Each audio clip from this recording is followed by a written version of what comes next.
നിങ്ങളുടെ ഫേവറേറ്റ് സീരിയലുകൾ ടിവിയിൽ വരുന്നതിന് മുൻപേ സൺ നെക്സ്റ്റ് ആപ്പിൽ കാണാം. ഇനി എല്ലാവർക്കും മുൻപേ കാണൂ. ഇപ്പോൾ തന്നെ സൺ നെക്സ്റ്റ് ആപ്പ് ഡൗൺലോഡ് ചെയ്ത് സബ്സ്ക്രൈബ് ചെയ്യൂ. അതിനല്ലേ നീ വന്നത്?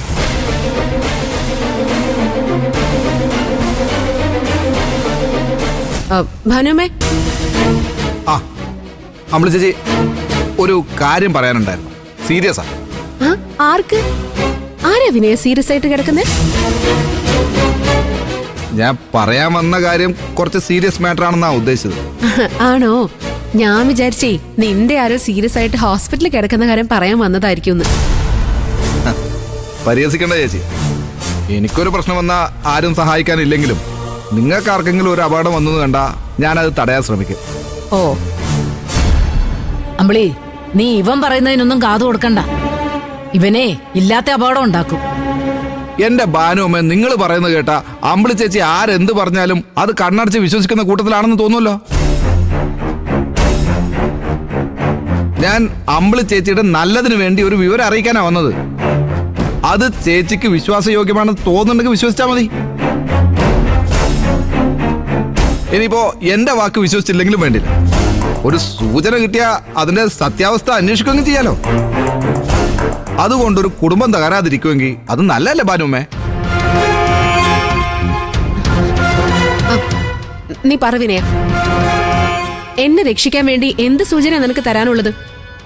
അല്ല, ആരെക്കുറിച്ചാ നിനക്ക് പറയാനുള്ളത്? പറയാനുള്ളത് ചേച്ചിക്ക് പരിചയമില്ലാത്ത ഒരാളെ കുറിച്ചാണ്. ആ ആളെ ഇപ്പൊ സംരക്ഷിക്കുന്നത് രഘുവേട്ടനാ. രഘുവേട്ടനോ?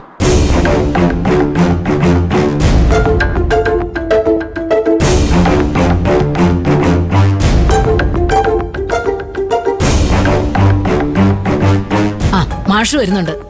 നിനക്ക് പറയാനുള്ളതേ മാഷും കൂടി കേക്കട്ടെ. ഞാൻ ആരുടെ മുമ്പിലും പറയാൻ തയ്യാറാ. അത് അച്ഛനും കൂടി കേട്ടാ അത്രയും നല്ലത്. എന്താ ഭാനുമേ, എന്താ ഇവിടെ ഒരു സംസാരം? അച്ഛാ, വിനയൻ എന്നോട് എന്തോ പറയാനുണ്ടച്ചാ. രഘുവേട്ടനെ ആരെയോ സംരക്ഷിക്കുന്നുണ്ടത്രേ. അത് ആരാണെന്ന് അച്ഛനും കൂടെ ഒന്ന് കേൾക്കണം. എന്റെ മാഷേ, ഈ വിനയൻ അവിടെ ഇവിടെ കണ്ടതൊക്കെ കോർത്ത് കെട്ടി കഥയുണ്ടാക്കി പറയുന്നവനാ. ചോ, അതൊന്നും വിശ്വസിക്കല്ലേ മാഷേ. അയ്യോ,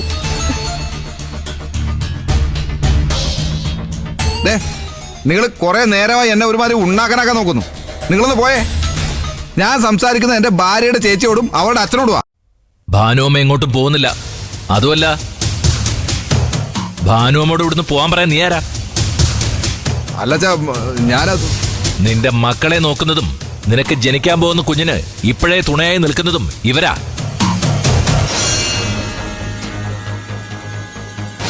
ഭാനുമ്മ ഇവിടെ ഉള്ളതുകൊണ്ടാ ഞാനും എന്റെ ചീരുമോളും അവളുടെ കുഞ്ഞുങ്ങളും ഇവിടെ സ്വസ്ഥമായിട്ട് കഴിയുന്നത്. അച്ഛാ, ഞാനൊരു നല്ല കാര്യം പറയാൻ വേണ്ടി വന്നപ്പോ ഭാനുമ്മ എന്നെ വല്ലാതെ കുറ്റപ്പെടുത്തിയതുകൊണ്ടാ ഞാൻ. അച്ഛാ, അച്ഛാ, രഘുവേട്ടൻ നമ്മൾ ആരും അറിയാതെ ആരെയോ സംരക്ഷിക്കുന്നുണ്ടെന്ന് പറയാനാ വിനയം വന്നത്. അതെ അച്ഛാ, ഞാൻ 1-2 ദിവസമായി അതിന് പുറകെയാ. മതി, നിർത്ത്. രഘു ആരെയോ സംരക്ഷിച്ചില്ലേ ഉള്ളൂ, നശിപ്പിച്ചില്ലല്ലോ. അതച്ഛാ, ആദ്യം നീ ഒരു നല്ല മനുഷ്യനാവാൻ നോക്ക്. എന്നിട്ട് മതി രഘുവിന്റെ കുറ്റം കണ്ടുപിടിക്കല്. എന്നാലും വിനയം പറയാൻ വന്നത് പറയട്ടെ അച്ഛാ. നീ പറ വിനയ, രഘുവേട്ടൻ ആരെയും സംരക്ഷിക്കുന്നേ?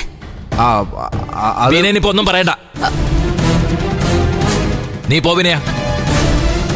അമ്പിളി, ഞാൻ ഇപ്പൊ തന്നെ അനുപമയുടെ കാര്യത്തിൽ വലിയ മനപ്രയാസം അനുഭവിച്ചുകൊണ്ടിരിക്കുക. അത് തന്നെ എനിക്ക് താങ്ങാവുന്നതിൽ കൂടുതൽ ഭാര. അതിന്റെ ഇടയിൽ കൂടി ഇവന്റെ ഉണ്ടയില്ല വെടി കൂടി ഞാൻ കൊള്ളണോ? നീ അകത്തേക്ക് പോ. നീ പോ. ഭാനുമേ, അമ്പിളി കൂട്ടിക്കൊണ്ട് പോ.